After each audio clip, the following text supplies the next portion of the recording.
지금 현재 진행 중인 거는 단순히 반정부 시위 아니에요. 그건 2주 전이었어요. 2주 전에 있었던 그 정치적인 현상하고 지금의 정치적인 현상은 같은 거 아니에요. 완전히 다른 걸로 진화됐어요. 2주 전에는 이란의 수도 테헤란에서는 알라딘 쇼핑몰이 있어요. 이란이 지금 경제 제재에 있다 보니까 해외랑 거래가 그렇게 간편하진 않아요. 그래서 이제 전자기기도 이렇게 핸드폰이라든가 아니면 카메라 등등 이런 것들이 다 알라딘 쇼핑몰에 있는데, 이제 이 사람들은 안 그래도 보따리 장사나 아니면 이런저런 동로를 통해서 다 외부에서 그 전자기기들을 다 확보를 하고 이제 국내에다가 팔고 있는데, 안 그래도 이 사람들은 그 달러 아니면 외국 화폐에다가 의존할 수밖에 없는데, 갑자기 이란 화폐가 이렇게 똥 나가는 시기가 있었는데, 그분들 보기에는 그럼 우린 차라리 그럼 안 팔 걸 그랬다 그날. 왜냐하면 지금 우리가 파는 금액으로는 다시 구매하지 못하는 상황이에요. 거기에 대한 분노로 이 사람들이 밖에 나가서 시위를 했고, 처음에도 정부는 너무나 온건하게 받아들였고, 대통령이 그 사람들이 밖에 나가는 이유가 맞다, 우리는 뭐라고 할 수가 없다. 처음에는 분위기가 너무 이제 부드러웠는데 그걸 이제 넘어갔어요. 그거는 첫 며칠이었어요. 지금 상의는 없어요. 그냥 지금은 길거리에서 소수민족들이 있어요. 자기네 나라를 만들고 싶은, 이란으로부터 독립하고 싶은. 이란 인구의 50%도 아니에요, 페르시아족이. 우리 예를 들면 중국이라면 한족이잖아요. 아니면 이란 하면 페르시아족인데, 근데 한족이 중국에서 90%예요. 이란에서 페르시아족이 50%일까 말까예요. 그 말고 다른 민족들도 있어요.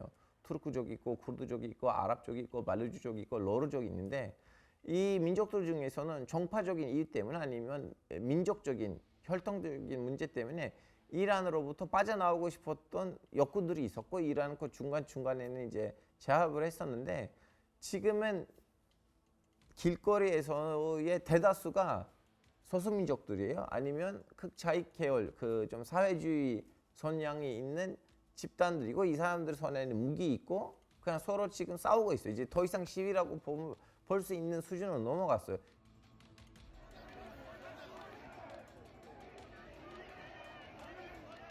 다 다양해요. 일부는 이번은 기회다, 빨리 독립하자. 이거는 기회다, 빨리 신정체제를 무너뜨리자.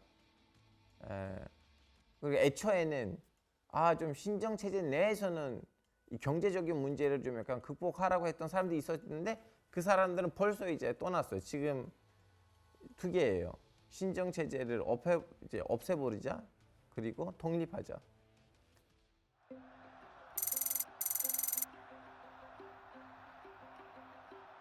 نیروهای مسلح ما در دو سه شب 사실은 신정체제라는 거는 이제 신정이라고 하니까 정교이라는 부분이 너무 부각이 돼서 우린 이해하기 힘들고 왠지 교황처럼 생각하는데요. 지금 신정체제가 문제를 일으키는 부분이 신정체제이라는 그 종교 부분보다는 시스템적인 거는 더 큰 문제를 일으키고 있어요. 지금 대통령이 있고, 대통령이 지금 임명하는 이제 장관들 있잖아요. 근데 동시에도 혁명수비대가 있고, 그리고 동시에도 종교 최고 지도자가 있어요. 종교 최고 지도자에도 자문들이 있어요. 아니면 비서실장이라고 해야 되는지 모르겠지만, 안보 담당하는 사람이 있고, 경제 담당하는 사람이 있고, 외교 담당하는 사람이 있고, 이 사람들도 헌법상으로 법적인 구도하에서 자기네 나름대로 이제 힘이, 권리가 있어요. 그러다 보니까 대통령 중심적인 하나의 뭔가가 있고, 제가 종교 지도자 중심적인 뭔가가 있는데, 이거 자꾸 부딪혀요. 부딪힐 때마다 거기로부터 이익을 보는, 자기 영역을 넓히는 거는 또 혁명수비대예요. 행정이라는 거는 피라미드처럼 딱 하나에 이렇게 구심으로 내려와야 되는데, 이란에서는 누알 이렇게 쌍으로 올라가다 보니까 충돌이 일어날 수밖에 없는 구도예요. 사실상 종교 최고 지도자도 하야가 가능한 사람이거든요. 왜냐면 종교인들의 모임이 있어요. 제가 알기로는 숫자가 66명인데 국민이 뽑아주는 신학자들인데, 그 신학자들이 원하면 종교 최고 지도자를 하야시킬 수가 있어요. 이렇게 봤을 때는 시스템에 문제가 없어 보이잖아요. 근데 그 66명의 종교 지도자들의 종교 신학자들의 가반수가 이미 종교 제고 지도자의 후배들이나 아니면 제자들이에요. 그래서 예전에 박사님, 교수님 하셨던 사람으로 감히 어떻게 해? 그래서 거기 한번 앉으면 죽을 때까지 가는 자리가 되는 거거든요. 그러다 보니까 이제 신학자들로부터 나온 하나의 권위가 있고, 여기는 임명 시스템이에요. 임명에 의해서 생긴 사람들이요. 그리고 또 이란 시민들이 선거를 통해서 뽑은 대통령이 있고, 이란 시민들에 의해서 선출되는 장관들이 있는데, 이 사람들이 자꾸 부딪혀요. 부딪히면 문제가 일어날 수밖에 없어요. 이란에 있는 신종 체제를 한국에 있는 시스템이란 조금 더 비유를 하자면, 제거 종교 지도자는 일종의 헌법재판소 소장이에요. 헌법재판소 소장의 권한이 너무 강하다고 한번 상상해 보세요.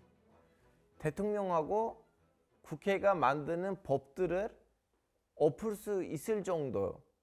왜냐하면 헌법재판소 소장이다 보니까 국회에서 나오는 법이 헌법에 맞는지 안 맞는지를 누가 신고하지 않아도 알아서 판단할 수 있는 권한이 있다고 생각하시면 그런 비슷한 느낌이에요.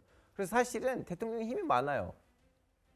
근데 헌법재판소가 너 하는 행동이 우리 헌법에 안 맞는데? 그러면 그 사람들이 재정적인 결정을 하니까 어떻게 보면 재정적인 힘은 헌법재판소에 있고, 그 헌법재판소라는 자체가 이란에서는 종교 제고위예요. 12명으로 구성되어 있고, 그 사람들의 지도자는, 그 12명의 지도자는 종교 제고 지도자예요.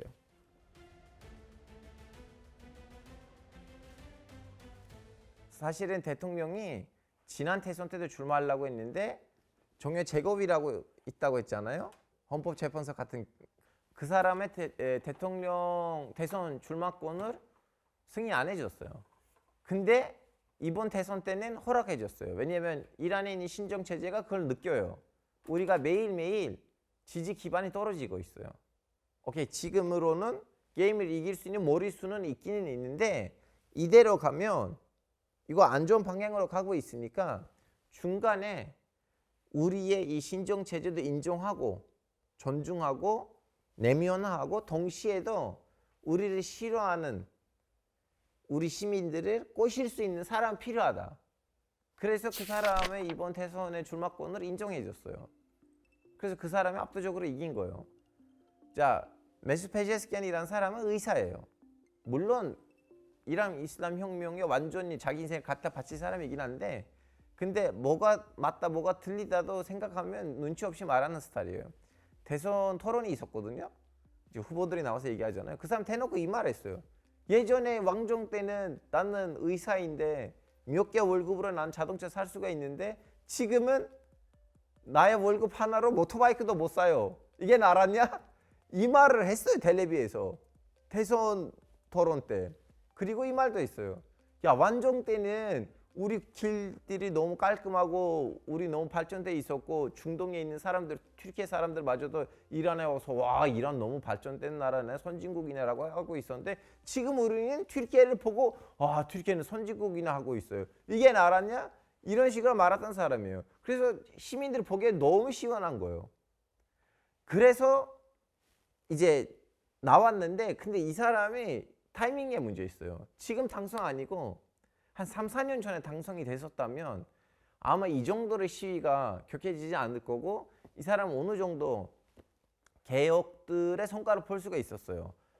개혁들의 성과를 볼 수 있다는 얘기가 뭐냐면, 어느 정도 개혁했어요. 우리가 안 느끼고 있는 거예요. 뭘 했냐면, 이란 이슬람 혁명 수비대에 예산을 어느 정도 줄였고, 그 사람들을 어느 정도 좀 약간 제한을 하고 있었거든요.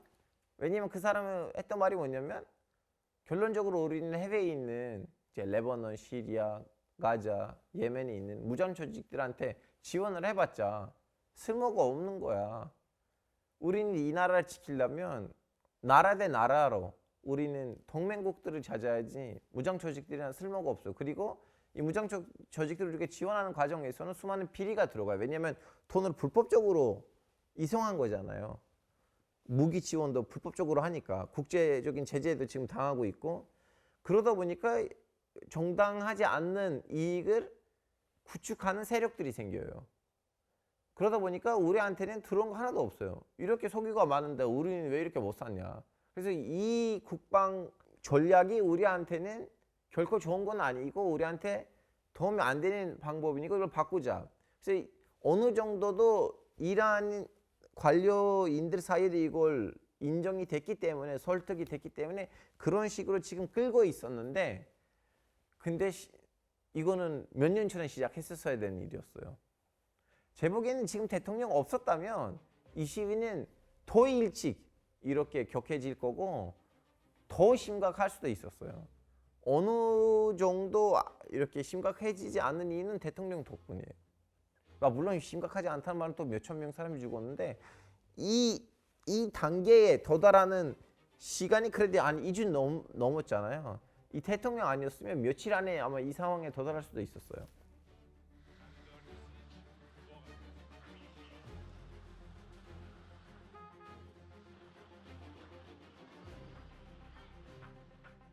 그날 이제 40% 떨어졌는데 근데 이것도 알아야 돼요. 이란 화폐는 제가 제 자신 아는 날부터는 떨어지고 있어요. 안 떨어지는 날이 없어요. 근데 이번에 너무 빠르게 떨어졌어요. 그래서 이제 상인들이 나와서 시위를 했는데 제 보기엔 중요한 거는 떨어진다는 거 아니고 물론 갑자기 떨어지는 거는 하나의 계기가 돼가지고 시위가 시작했는데 중요한 거는 경제 시스템이에요. 지금 이란 경제 한 30% 넘게를 이란 이슬람 혁명 수비대가 담당하고 있어요.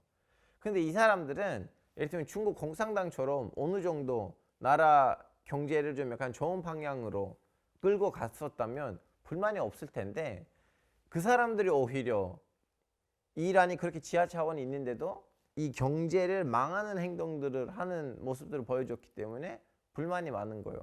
제가 이번 계기로 이제 사람들이랑 연락하고 얘기하고 있었는데 이제 돈이 안 들어오잖아요. 경제 제재가 있어요. 그래서 이란 사람들이 이제 외교 활동을 해가지고 인도에서 투자자들을 찾았대요.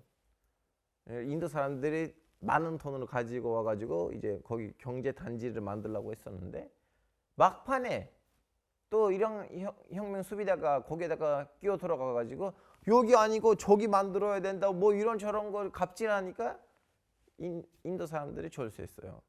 이 사람들은 사실은 어떻게 보면 군인들 아니면 뭐라고 해야 되나 사복 경찰 같은 뭐 그런 반반 이런 집단인데 경제까지 관여해가지고 그리고 지금 이란이 경제 제재를 당하다 보니까 이 석유를 불법으로 팔아야 돼요.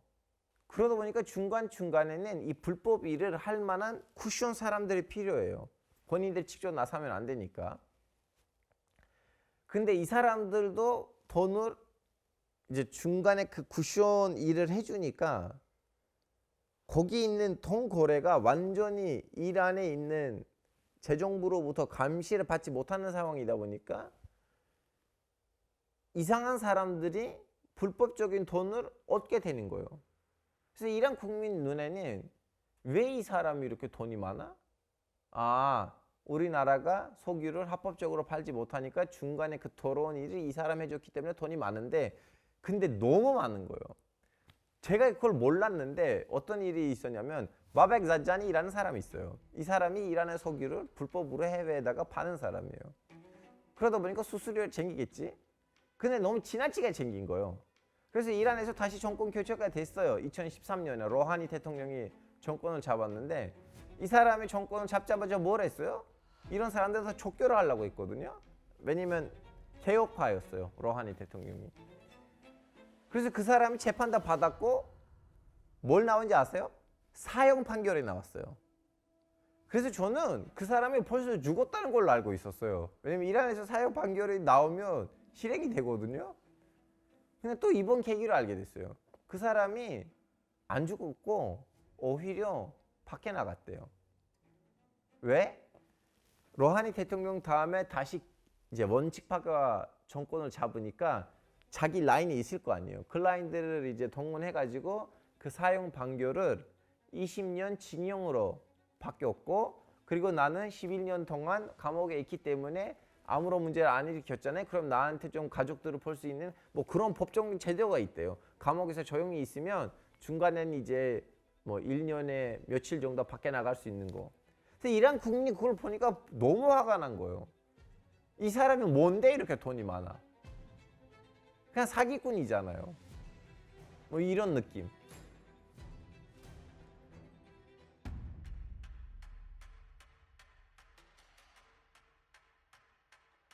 하마니의 사진을 가지고 담배로 비유는 특히 여자들의 사진들이 있는데 이란 이슬람 혁명의 이제 목숨이 줄어가는 분위기예요. 근데 다시 말할게요. 재정적으로 숫자로 봤을 때는 아직도 그 뭐라고 해야 되나 자기 지지 기반이 탄탄하게 있어요. 왜냐하면 혁명이 일어날 때 20대였던 애들이 지금 60대잖아요. 그래서 그 사람들이 아직도 기득권 세력이에요.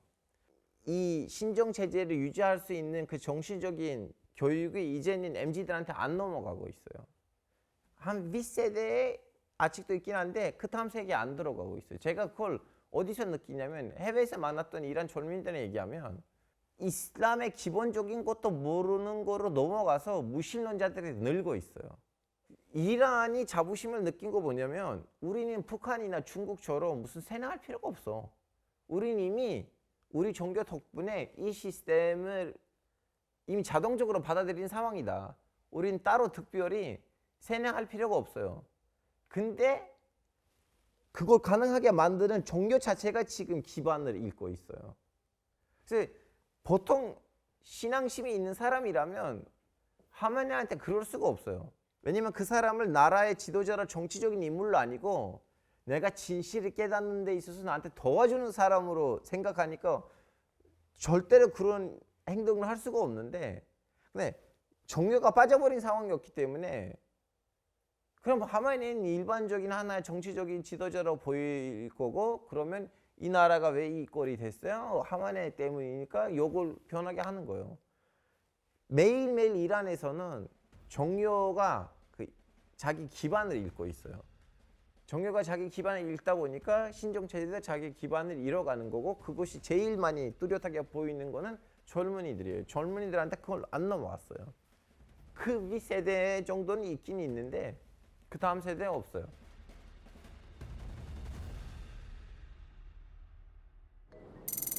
But we may have to act because of what's happening before the meeting. But a meeting is being set up. Iran called. They want to negotiate. Thank you very much. 이거 동전 돌리기예요. 지금 상황에서. 충분히 군사적인 개입을 할 수도 있고 안 할 수도 있어요. 왜냐하면 지난 12일 전쟁 때 이란하고 이스라엘이 서로 붙었잖아요. 그때 이제 이스라엘하고 이란이 서로 이렇게 싸우니까 왠지 반정부 세력이 완전히 이제 무기를 들고 밖에 나가고 그리고 군부 안에 있었던 이제 반정부 사람들도 편을 이제 정부에다가 배신 때리고 상대편으로 넘어갈 줄 알았는데 전혀 그렇지는 않았잖아요. 전혀 그런 일이 안 벌어졌기 때문에 미국 보기에는 아프가니스탄에 있는 그 실수를 다시 하는 거는 좀 그렇다. 왜냐면 아프가니스탄에 들어갈 때는 탈레반이 있었어요. 아프가니스탄에서 엄청 많은 돈을 갖다 부었어요. 많은 미국 군인들도 죽었어요. 결국 뭐예요? 탈레반. 지금 미국에 이런 이력이 있어요. 설마 또 똑같은 거로 가서 하는 거 아닌가라는 그러한 지식인들 논평가들도 있고 그리고 트럼프의 자기 지지 세력들 중에서 마가는 절대로 이렇게 해외 개입을 싫어하거든요. 지난번에 이제 막판에 미국이 이제 미사일을 쐈었잖아요. 이란에다가. 그럼 트럼프가 설득하는 데 있어서 시간 엄청 걸렸어요. 애들아 내가 개입한 거 아니야. 둘이 싸우고 있었는데 내가 막으려고 정식을 시키려고 중간에 투입한 거야. 개입 아니었어. 그래서 지금 미국 입장에서는 너무 좀 부담스러워요. 뭐 물론 설득이 될 수도 있어요. 트럼프 대통령이. 설득 안 될 수도 있는데 지금 오늘 이 시각 15일 날 오후 한국 시간으로 6시를 좀 넘는데요. 우리가 받은 소식통에 의하자면 이제 마가 세력 플러스 중동 아랍에 있는 그 골프 그 석유를 뽑는 나라들 그분들이 트럼프에다가 압박을 해가지고 트럼프는 막판에 취소했대요, 개입을. 물론 내일 다시 아니야 개입했으면 좋겠다 하실 수도 있어요. 이란의 반정부 시위로 인한 인명피해가 걷잡을 수 없이 커지고 있습니다. 특히 지난주 이틀 동안에만 최소 12,000명이 숨졌다는 보도까지 나왔습니다.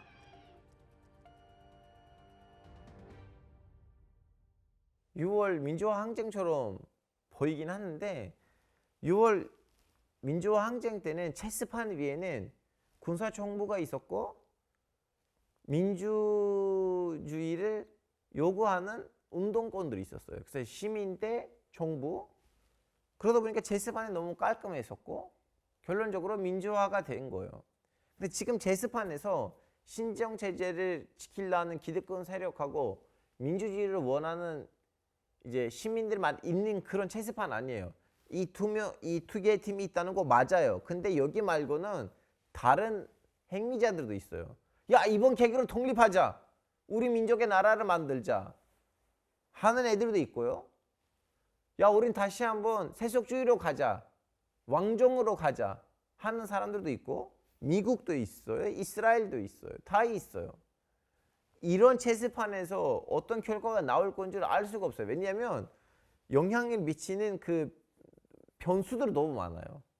그래서 알 수가 없어요. 미국이 얼마나 개입하느냐에 따라 여기 있는 사람들의 사태가 달라지거든요. 예를 들면 지금 갑자기 왕세자가 그 미국에 망명 나가 있는 마지막 왕의 이제 아들 지금 자꾸 텔레비에 나오거든요. 그 사람 때문에 반정부 시위를 하는 사람들이 내부적으로 갈라졌어요. 연대하지 못해. 왜냐하면 완정 때는 소수민족들이 엄청나게 탄압을 받았거든요. 물론 지금도 지금 신정체제에서도 그렇게 막 좋은 거 아닌데 그냥 완정하고 신정체제를 비교할 정도로 이 소수민족들 눈에 보이는 그 차이점이 있어요. 근데 갑자기 이렇게 왕세자가 나오니까 이 사람은 왜 내 앞에다가 지도자로 나와야 돼? 왜 지금 우리가 일으키려고 하는 이 혁명을 이 사람을 왜 훔쳐 왔는가? 그러다 보니까 지금 반정부 시위를 일으키는 소수민족들의 단체들 중에서 15개가 그 왕세자, 미국에 있는 그 망명 왕세자를 규탄하는 성명서를 냈어요. 그래서 지금 여기 집단들이 있는데 이란 신정 체제를 상대로 싸우고 있는데 동시에도 서로 치고받고 싸워요. 이런 판에서는 어떤 결과가 나온지를 맞추는 것은 쉽지는 않아요. 그래서 시위가 사실은 더 본격적으로 일어날 수가 있는데 더 본격적으로 일어나지 못하는 이유는 여기에 있어요. 이 분위기를 보는 이란의 일반적인 민주화를 원하는 시민들이 야, 이대로 가면 우리나라가 예멘 되는 거 아니야? 시리아 되는 거 아니야? 우리가 민주화를 원하지. 근데 나라가 이렇게 민족별로 쪼개지는 거는 원하지는 않아요. 저는 그 얘기를 해요. 사실은 외세가 개입하지 않으면 이 신정체제가 오래 갈 수가 없어요. 지금은 자기를 유지할 수가 있어요. 자기 정권을 유지할 수가 있어요. 왜냐면 아직도 머릿수로 봤을 때는 그런 머릿수가 많아요. 근데 속도를 보면 그 그래픽 있잖아요. 그래픽이 언젠가 신정체제를 더 이상 유지할 수 없는 민심으로 가고 있다는 건 눈에 보여요.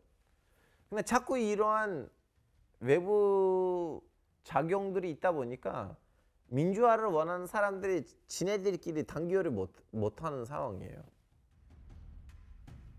지금 한국에서 이란이랑 관련된 나온 보도들은 주로 소양발이에요.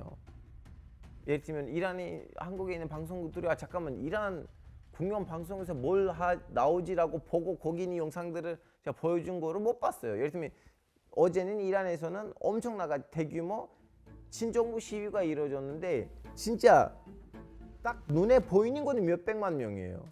그거 지금 안 나오잖아요. 그래서 저는 지금 이런 면도 보여주니까 왠지 이란에 있는 신정 제재를 응원하는 걸로 보여주고 있는데 전혀 그러는 거 아니고요. 우리는 이 상황을 제대로 알아야 돼요. 자칫 잘못하면 중동에서 다른 나라들에서 보였던 진짜 그 비인간적인 장면들이 여기서 보여줄 수 있어요.